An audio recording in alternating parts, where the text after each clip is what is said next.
अब अभी जब मैं पीछे केमिकल रिएक्शन की बात कर रहा था तो मैं गैसेस में केमिकल रिएक्शन की बात कर रहा था, लेकिन ज्यादातर रिएक्शन जो हम लोग कराते हैं वो सोल्यूशंस में कराते हैं। तो सोल्यूशंस में जब मैं रिएक्शन कराता हूँ तो उन रिएक्शंस को कितने मोल्स उसमें रिक्वायर्ड है, कितना मास रिक्वायर्ड है, इस चीज को जानने के लिए कंसंट्रेशन सोल्यूशन का जानना जरूरी है। तो कंसंट्रेशन के कुछ डिफरेंट टाइप ऑफ यूनिट हैं जिनके बारे में हम पढ़ेंगे, और उसके बाद उन कंसंट्रेशन के यूनिट्स के एक फॉर्म के दूसरे फॉर्म में कन्वर्जन के बारे में पढ़ेंगे। यहाँ पर चार तरह की यूनिट्स हम पढ़ेंगे: मास परसेंट, मोल फ्रैक्शन, मोलैरिटी और मोलैलिटी। इसको एक एक करके देखते हैं। मास परसेंट जो है, it is mass of solute in gram dissolve in solvent to form 100 gram of solution. तो ये बहुत ही सिंपल सा कंसेप्ट है, किसी भी परसेंटेज की तरह से है। जो मेरा परसेंटेज क्या होता है, एक न्यूमरेटर में कोई चीज होती है डिवाइडेड बाई डिनोमिनेटर इंटू 100 होता है। यहाँ पर न्यूमरेटर में मेरे पास मास ऑफ सोल्यूट है और डिनोमिनेटर में टोटल मास ऑफ सोल्यूशन है। जैसे कि इस एग्जाम्पल को देखें तो कह रहे हैं solution is prepared by adding 2 gram of substance A to 18 gram of water, calculate the mass percent of solute. तो यहां पर अगर मैं मास परसेंट निकालूं तो मास ऑफ सोल्यूट न्यूमरेटर में है वो 2 ग्राम हो जाएगा, डिनोमिनेटर में मास ऑफ सोल्यूशन हो जाएगा। तो अगर 2 ग्राम ये है और 18 ग्राम ये है तो ये दोनों मिलकर के 2 + 18 20 ग्राम सोल्यूशन बनाएंगे, क्योंकि मास तो कंजर्व रहेगा। इसका मतलब डिवाइडेड बाई 20 ग्राम हो गया और इंटू 100, यानी कि ये 10% हो गया। अगली यूनिट है mole fraction. Mole fraction is ratio of number of moles of a given component present in the solution to the total number of moles of all the components of the solution. जैसे पीछे percent था वैसे ही एक normal fraction है, बस यहां पर मोल का फ्रैक्शन है। तो न्यूमरेटर में जिस चीज का मैं मोल फ्रैक्शन निकाल रहा हूं उसके मोल्स आएंगे और डिनोमिनेटर में टोटल नंबर ऑफ मोल्स आएंगे। अगर दो ही चीजें हों तो mole fraction of A is equal to moles of A divided by total number of moles, का मतलब है moles of A plus moles of B. अगर ज्यादा चीजें होती तो डिनोमिनेटर में ए बी के साथ सी डी ई जितने और भी कंपोनेंट हैं वो सारे के मोल्स एड अप हो जाते। इसको एक एग्जांपल के थ्रू देखते हैं। कह रहे हैं calculate mole fraction of urea in its 10% by mass aqueous solution. अब ये जो प्रॉब्लम है, ये मोल फ्रैक्शन निकालने का तो प्रॉब्लम है ही, ये एक फॉर्म ऑफ यूनिट से दूसरे फॉर्म ऑफ यूनिट में कन्वर्ट करने का भी प्रॉब्लम है। यहां पर मुझे मास परसेंट गिवन है और मुझे मोल फ्रैक्शन निकालना है। तो देखते हैं इस तरह के प्रॉब्लम को कैसे करते हैं। क्योंकि यहाँ पे यूरिया की बात कर रहे हैं तो पहले समझ लेते हैं यूरिया होता क्या है। यूरिया एक ऐसा कंपाउंड होता है, इसका फॉर्मूला होता है H2N CONH2, यानी कि इसमें एक कार्बन है, एक ऑक्सीजन है, 2 नाइट्रोजन है और 4 हाइड्रोजन है। तो अगर मैं इसका पहले मोलर मास निकालूं तो कार्बन के लिए 12, ऑक्सीजन के लिए 16, 2 नाइट्रोजन के लिए 2 × 14 28 और हाइड्रोजन के लिए 4 × 1 4 हो जाएगा। तो इसको ऐड करेंगे तो 60 ग्राम पर मोल होता है। तो यूरिया के बारे में बता दिया। अब कन्वर्जन करते हैं।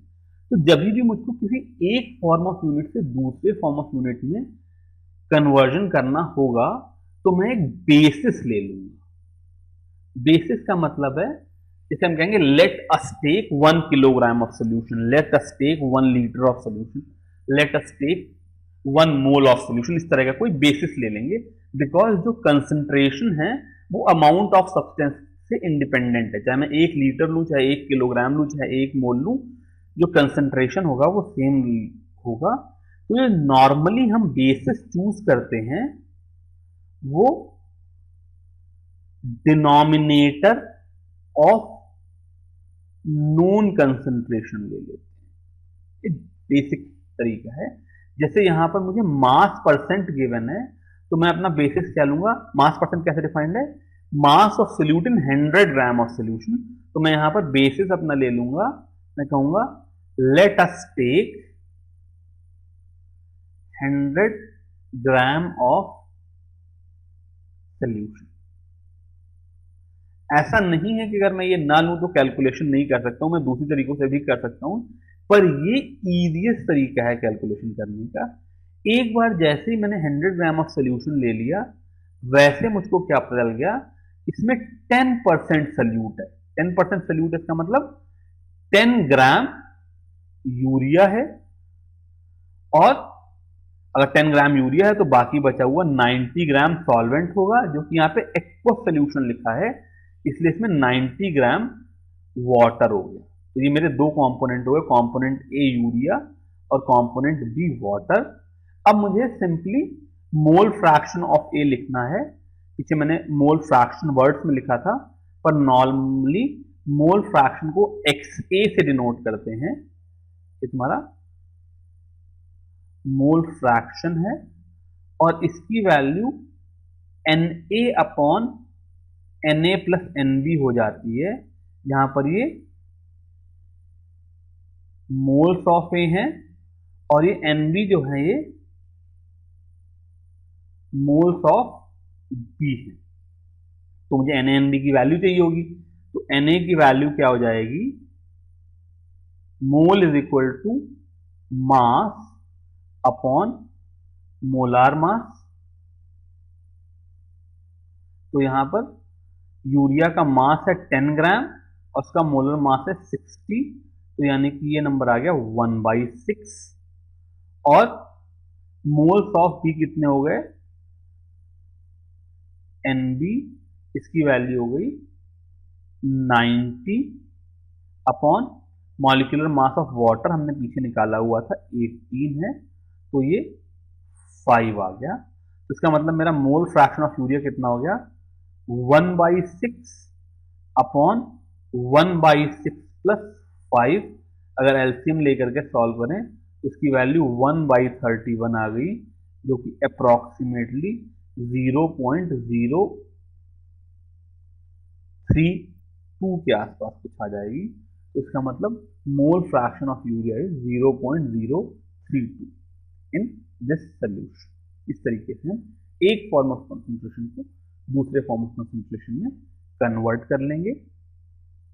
अगला इन्होंने जो यूनिट बताई वो है मोलैरिटी।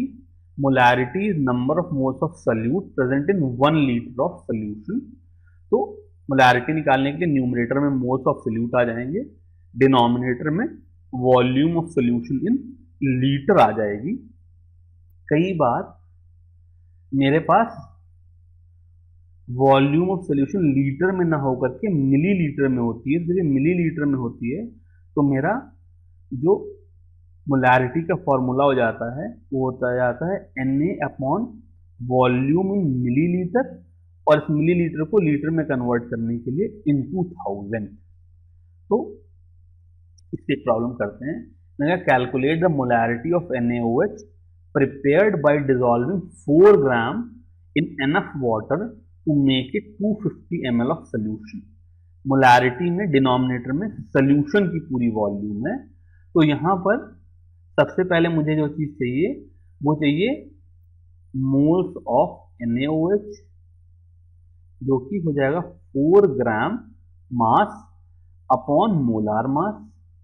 NaOH के लिए अगर मैं मोलर मास लिखूंगा तो Na का मास है 23, ऑक्सीजन का 16 और हाइड्रोजन का 1, ये 40 हो जाता है। तो ये 4/40 0.1 मोल है। जो वॉल्यूम है वो 250 ml है, इसको मैं 250/1000 कर दूं तो ये 0.25 लीटर हो जाएगी। इसलिए मोलैरिटी कितनी हो जाएगी, Na upon volume in litre, इसकी वैल्यू हो जाएगी 0.1 अपॉन 0.25, पढ़ाऊं तो 10/25 यानी कि 0.4 आ गया। तो ये सोल्यूशन 0.4 मोलर हो गया। अगली यूनिट है molality, it is number of moles of solute present in 1 kilogram of solvent. तो पीछे मैंने मोलैरिटी निकाली थी, उसके साथ छोटी सी प्रॉब्लम क्या है, जो कि डिनोमिनेटर में वॉल्यूम है, इसलिए वॉल्यूम टेम्परेचर के साथ वेरी कर जाती है।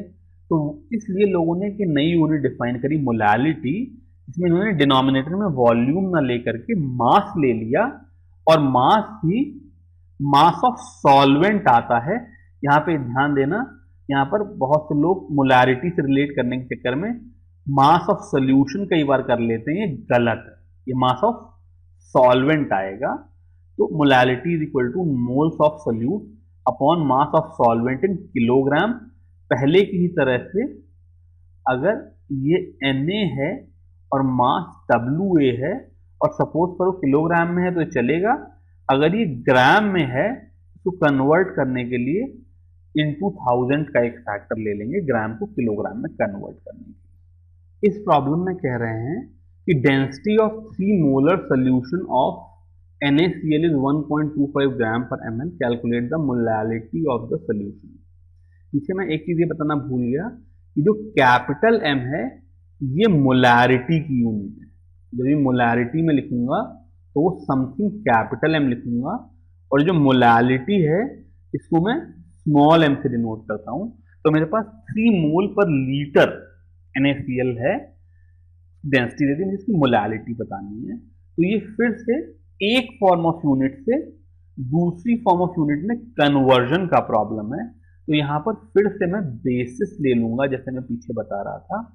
और यहां पर मैं क्या बेसिस लूंगा, मैंने बताया था कि बेसिस के लिए हमेशा जो यूनिट गिवन है उसका डिनोमिनेटर बेसिस ले लेते हैं। तो क्योंकि यहां पे मेरे को मोलैरिटी गिवन है, इसलिए मैं अपना बेसिस ले लूंगा let us take 1 litre of solution, क्योंकि मोलैरिटी मोल पर लीटर है। अब जैसे मैंने 1 लीटर सोल्यूशन लिया, मुझे पता चल गया इसमें 3 मोल सोल्यूट है। 3 मोल सोल्यूट का मतलब मेरे पास जो मोलैलिटी निकालनी थी, इसमें न्यूमरेटर में मोल्स ऑफ सोल्यूट आने से ये आ गया। डिनोमिनेटर में जो मास ऑफ सॉल्वेंट आना था ये रिक्वायर्ड है। ठीक है, तो न्यूमरेटर तो आ गया, डिनोमिनेटर मुझे चाहिए। अब मास ऑफ सॉल्वेंट डायरेक्टली तो देखो कहीं गिवन है नहीं, ये तो गिवन नहीं है कि कितने ग्राम वाटर है, कितने किलोग्राम वाटर है। तो हम लोग इसको थोड़ा सा 2-3 स्टेप में करके निकालेंगे। इन्होंने मुझे क्या बता दिया है कि मेरे पास 3 मोल सोल्यूट है, और सोल्यूट मेरा क्या है, NaCl। तो 3 मोल NaCl का मतलब हो गया, NaCl का मास Na होता है 23 और Cl होता है 35.5। तो NaCl का जो मोलर मास हो जाएगा वो हो जाएगा, ऐड करेंगे तो ये 58.5 हो जाएगा। तो mass is equal to mole into molar mass. पीछे मैंने कंसेप्ट सीखा था, इससे जिसका मास हो जाएगा ये हो जाएगा 58.5 इंटू 3, 5 डेसिमल लगा, कैरी 1, 24 और 1 25, कैरी 2, 175.5 ग्राम। यानी कि इस सोल्यूशन में 175.5 ग्राम सोल्यूट है। एक और चीज जो मुझे पता है कि 1 लीटर सोल्यूशन है जिसकी डेंसिटी 1.25 ग्राम पर ml है। तो मैं मास ऑफ सोल्यूशन भी निकाल सकता हूं, जो कि हो जाएगा डेंसिटी विच इज 1.25 ग्राम पर ml। यहां पर लिख दूं डेंसिटी इंटू वॉल्यूम।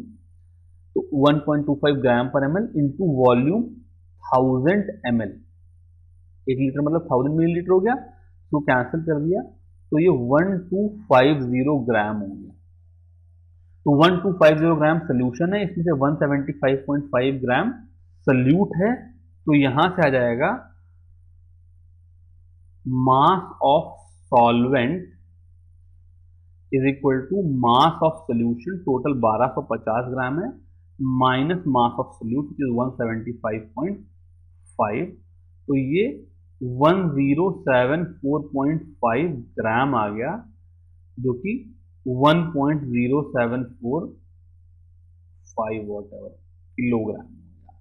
तो अब मुझे मास ऑफ सॉल्वेंट भी मिल गया, मोल्स ऑफ सोल्यूट तो मुझे पहले से ही पता थे। तो सोल्यूशन की जो मोलैलिटी हो जाएगी वो हो जाएगी 3/1.0745, इसकी वैल्यू हो जाएगी 2.79 मोल पर किलोग्राम, या इसको सिंपली 2.79 स्मॉल एम लिखेंगे, जैसे मैंने बताया मोलैरिटी को स्मॉल एम से डिनोट करते हैं।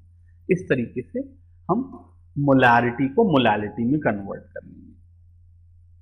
With this we finish this chapter. अब प्रॉब्लम करो। Best of luck. Thank you.